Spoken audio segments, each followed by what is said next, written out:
ரொம்பவே ஒரு கொடுமையான கொடூரமான விஷயத்தை பற்றி தான் இந்த வீடியோவில் பார்க்க போகிறோம். ரொம்ப மோசமான ஒரு தகவல் தான் நம்மளுக்கு கிடைச்சிருக்கு. அந்த விஷயம் என்ன அப்படின்னா, பாண்டிச்சேரியில் காணாமல் போன 5ஆம் வகுப்பு படிக்கக்கூடிய அந்த பெண் குழந்தை 4 நாட்களுக்கு பிறகு நேற்று பிணமாக மீட்கப்பட்டிருக்காங்க.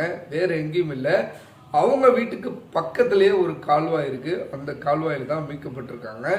என்ன நடந்தது, எப்படி இந்த கொலை நடந்தது அப்படிங்கிற பல்வேறு விஷயங்கள் இந்த வீடியோவில் நம்ம பார்க்க போகிறோம். வெல்கம் பேக் டு சாட் ரிசல். 4 நாட்களுக்கு முன்னாடி பாண்டிச்சேரியில் வீட்டுக்கு வெளியில் விளையாண்டுக்கிட்டு இருந்த 5ஆம் வகுப்பு படிக்கக்கூடிய 9 வயது மதிக்கத்தக்க ஆர்த்தி என்ற ஒரு பெண்மணி வீட்டுக்கு வெளியில் விளையாண்டுக்கிட்டு இருக்காங்க. ரொம்ப நேரமாக பிள்ளையை காணமே அப்படின்னு சொல்லி பல்வேறு இடங்களில் தேடினதுக்கு பிறகு காவல்துறையில் போயிட்டு அந்த பெற்றோர் புகார் கொடுக்குறாங்க. இந்த மாதிரி வெளியில் விளையாண்டுக்கிட்டு இருந்த குழந்தைய காணுங்க அப்படின்னு சொல்லி. காவல்துறையும் பார்த்தீங்க அப்படின்னா 5ஆம் வகுப்பு படிக்கக்கூடிய அந்த மாணவியை 5 தனிப்படையினர் வச்சு தேடியுமே தேடியுமே அந்த குழந்தை கிடைக்கவே இல்லை. அவங்க தெருவில் இருக்கக்கூடிய சிசிடிவி கேமரா, பக்கத்து தெருவில் இருக்கக்கூடிய சிசிடிவி கேமரான்னு ஏகப்பட்ட விஷயங்கள்ல அவங்க தேடுறாங்க.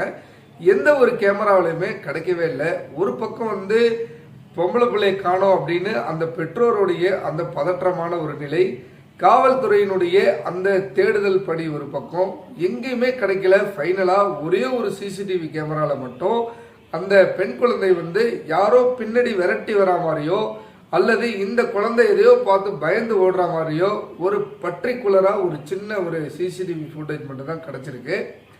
4 நாட்களாக தேடியுமே எங்கேயுமே குழந்தை இல்லை. இதுக்கடையில் பெற்றோர் காவல்துறைக்கு போயிட்டு, காணா போனது பொம்பளை பிள்ளைங்க, உங்களுடைய ஸ்பீடு பத்தாது, தயவு செய்து கொஞ்சம் விரைந்து என்னுடைய குழந்தைய மீட்டு கொடுங்க அப்படின்னு சொல்லி காவல்துறையில் போயிட்டு ரொம்பவே கண்ணீர் மல்க வேண்டி அவங்களுடைய ரிக்வஸ்ட் வைக்கிறாங்க. காவல்துறையும் தொடர்ச்சியாக தேடுதல் பணியில் எங்கேயுமே கிடைக்கல. சரியாக 4 நாட்களுக்கு பிறகு நேற்றைய தினம் அந்த குழந்தை பிணமாக சாக்கு மூட்டையில் கட்டப்பட்டு அவங்க வீட்டுக்கு பக்கத்திலேயே ஒரு கால்வாய் இருக்கு, அந்த கால்வாயில மீட்கிறாங்க. உண்மையிலே இந்த செய்தி கேள்விப்பட்ட உடனே ரொம்பவே மனசெல்லாம் அப்படியே பாரமாயிடுச்சு அப்படின்னு தான் சொல்லணும். ஏன் அப்படின்னா, ஒரு குழந்தையை பெற்று வளர்க்குறதுக்குள்ள அந்த பேரண்ட்ஸ் படக்கூடிய அந்த கஷ்டங்கள் கண்டிப்பாக நம்ம எல்லாருமே உணர்றோம். பிள்ளையை காணோம் அப்படின்னா அந்த தருணத்தில் பிள்ளையை காணமேங்கிற அந்த ஒரு அதிர்ச்சியிலேருந்தே மீண்டு வராது அவங்க. பிணமாக அந்த குழந்தை இருக்கு அப்படிங்கிற அந்த விஷயத்தை அவங்க எப்படி தான் தாங்கிக்கிட்டாங்க அப்படின்னு தெரியல. என்ன நடந்துச்சு அப்படின்னு பார்த்தீங்க அப்படின்னா, வீட்டுக்கு வெளியில விளையாண்டுக்கிட்டு இருந்த அந்த பிள்ளையை 59 வயது மதிக்கத்தக்க ஒரு நாய், கிழட்டு பரதேசி நாய் ஒருத்தன் பாலியல் ரீதியாக முதல்ல அந்த குழந்தைய சீண்டியிருக்கான். அதை பார்த்துக்கிட்டு இருந்த ஒரு கஞ்சா குடிக்கு 19 வயசுடைய ஒரு கஞ்சா குடிக்கு பரதேசி அயோக்கிய நாயின்னு தான் சொல்லணும். இன்னும் உலகத்தில் எவ்வளவு பேட் வேர்ட்ஸ் இருக்குமோ அதை எல்லாத்தையுமே யூஸ் பண்ணி தான் அந்த நாய்களை எல்லாம் திட்டணும் அப்படின்னு தோணுது. அந்த 2 நாய்களுமே ஒன்று சேர்ந்து என்ன பண்ணியிருக்கு, அந்த குழந்தைய பாலியல் ரீதியாக துன்புறுத்தியிருக்காங்க. அதில் அந்த குழந்தை இறந்து போயிடுது. உடனே அந்த இறந்த குழந்தைய ஒரு சாக்கு மூட்டையில் கட்டி அவங்க வீட்டுக்கு பக்கத்துல இருக்கக்கூடிய அந்த கால்வாயில வீசிட்டு போயிடுறாங்க. காவல்துறையும் பல இடங்கள்ல தேடி அதன் பிறகு லாஸ்டா இங்க இருக்கக்கூடிய அந்த தகவல் அப்புறம் பேரண்ட்ஸுக்கு சொல்லி இது போன்ற விஷயங்கள்லாம் நடந்திருக்கு. தொடர்ச்சியா அவங்களும் ஒரு போராட்டத்தில் ஈடுபட்டுட்டு தான் இருக்காங்க.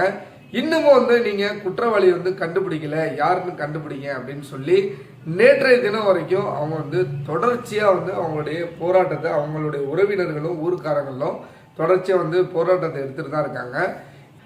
பொதுவாகவே இது போன்ற சம்பவங்கள்லாம் பார்த்தீங்க அப்படின்னா இந்தியாவில் தான் குறிப்பாக அதிகமாக நடந்துக்கிட்டே இருக்கு. அதுவும் பார்த்தீங்க அப்படின்னா அநியாயமான முறையில் ஒருவரை கொலை செய்கிறது, பெண் குழந்தையை கடத்தி கொலை செய்கிறது, அதே மாதிரி அந்த பெண்களை பாலியல் ரீதியாக துன்புறுத்தி கொலை செய்கிறது போன்ற பல்வேறு விஷயங்கள் தொடர்ச்சியாக இந்தியாவில் தான் அதிகம் நடந்துகிட்டு இருக்கு. அதுவும் இப்போ இருக்கக்கூடிய சூழலில் பார்த்தீங்க அப்படின்னா எங்கே பார்த்தீங்கன்னாலும் அதிகமான நியூஸ் என்ன வருதுன்னா, என்னுடைய பிள்ளையை கடத்துறதுக்கு முயற்சி பண்ணாங்க, வெளி மாநிலங்கள்லேருந்து இந்திக்காரங்க நிறைய பேர் இறங்கிட்டாங்க அப்படி இப்படின்னு சொல்லி வாட்ஸ்அப்பில் ஏகப்பட்ட வதந்தியான செய்திகளும் பல விஷயங்கள் வந்துகிட்டு இருக்கு. இந்த சூழலில் இது போன்ற ஒரு சம்பவம் புதுச்சேரி மாநிலத்தை மட்டும் இல்லாமல் ஒட்டுமொத்த இந்தியாவையுமே ஒழிக்கிருக்கு அப்படின்னு தான் சொல்லணும். ஏன் தொடர்ச்சியாக நம்மளுடைய இந்தியாவில் மட்டும் இது போன்ற குற்றங்கள் வந்து குறையாம அதிகரிச்சுக்கிட்டே இருக்கு அப்படின்னு பார்த்தீங்கன்னா, இதே போன்ற ஒரு சம்பவம் வந்து வெளிநாடுகள், அதாவது சிங்கப்பூர்லேயோ சவுதியிலேயோ குவைத்திலேயோ இது மாதிரி ஒரு அநியாயமான ஒரு கொலையோ, ஒரு பெண் குழந்தைய பாலியல் ரீதியாக சீண்டி ஒரு கொலையோ பண்ணிட்டு அவன் மறுநாள் வந்து உயிரோட இருப்பானா அப்படின்னு பார்த்தீங்கன்னா, அவனை கொலை பண்ணிட்டு தான் அடுத்த விஷயமே அங்கே பண்ணுவாங்க. அதனால தான் வந்து பார்த்தீங்கன்னா வெளிநாடுகளில் வந்து குற்றங்கள் வந்து கம்மியாக இருந்துகிட்டு இருக்கு. நம்மளுடைய இந்தியாவை பொறுத்த வரைக்கும் பார்த்தீங்க அப்படின்னா, என்ன லெவலு ஒரு தவறு பண்ணியிருந்தாலும் அவருக்கு வந்து பனிஷ்மெண்ட் ஜெயிலாக தான் இருக்கும். அதுக்கு ஒரு பெயிலும் கிடைக்கும். திரும்ப வெளியில வந்து அவனுடைய குற்றச்செயலில் மீண்டும் அவன் வந்து சர்வசாதாரணமாக ஈடுபடக்கூடிய ஒரு சூழல் தான் இருக்கு. அப்ப இது போன்ற குற்றங்கள்லாம் வந்து குறையணும் அப்படின்னா கண்டிப்பா வந்து சட்டங்கள் வந்து கடுமையா இருக்கணும் அப்படிங்கிறது தான் என்னுடைய ஒரு வேண்டுகோள். நீங்க என்ன நினைக்கிறீங்க அப்படிங்கிறத இந்த கமெண்ட் செக்ஷன்ல தெரியப்படுத்துங்க. உங்களுடைய குழந்தைகளை வந்து ரொம்பவே பத்திரமா பார்த்துக்கோங்க. தெரியாத நபர் வந்து என்னதான் ஒரு ஆசை வார்த்தை சொல்லி எங்கேயாவது பக்கத்தில் வந்து கூப்பிட்டாலும் அந்த குழந்தைங்க வந்து போகக்கூடாது அப்படின்னு சொல்லி நீங்கள் விளக்கணும். ரெண்டாவது விஷயம், ஒவ்வொரு பேரண்ட்ஸுக்குமே வந்து பார்த்தீங்க, ஒவ்வொரு குழந்தைகளுக்குமே பேரண்ட்ஸுடைய அந்த கான்டாக்ட் நம்பர் வந்து அவங்களுடைய மனசில் பதிகிற மாதிரி பண்ணுங்க. உதாரணத்துக்கு இப்போ ஃபர்ஸ்ட் ஸ்டாண்டர்ட் படிக்கக்கூடிய அந்த ஒரு குழந்தைக்கு வந்து தன்னுடைய தகப்பனாருடைய நம்பர் வந்து அந்த குழந்தையினுடைய உள்ளத்தில் வந்து ஆழமாக பதிய வச்சிருங்க. அப்போதான் யாரு எந்த சூழல்ல எங்க இருந்துச்சுனாலும் எங்க டேடிக்கு உடனே கால் பண்ணுங்க அப்படின்னு சொல்லி அந்த குழந்தைங்க வந்து சொல்லக்கூடிய ஒரு சூழலை வந்து கண்டிப்பா நீங்க உருவாக்கணும். முடிஞ்ச அளவுக்கு எல்லா வீடுகளிலுமே இப்பெல்லாம் வந்து பாத்தீங்க அப்படின்னா அதிகமான குற்ற செயல்கள்ல நேரடியா போய் கண்டுபிடிக்கிறாங்களா அப்படின்னு பாத்தீங்கன்னா கிடையாது. மூன்றாம் கண் அப்படின்னு சொல்லப்படக்கூடிய இந்த சிசிடிவி கேமரா அப்படிங்கிற ஒரு விஷயம் தான் அதிகமான இந்த குற்றவாளிகள்லாம் வந்து மாட்டி கொடுக்கக்கூடிய ஒரு மிகப்பெரிய ஒரு ஆயுதமா இருக்கு. முடிஞ்ச அளவுக்கு உங்களுடைய தெருக்கள்ல, உங்களுடைய வீடுகள்ல சிசிடிவி கேமரா வைக்கிறதுல அதிகமான ஒரு ஆர்வம் காட்டுங்க. மீண்டும் ஒரு வீடியோ சந்திப்போம். தேங்க்யூ.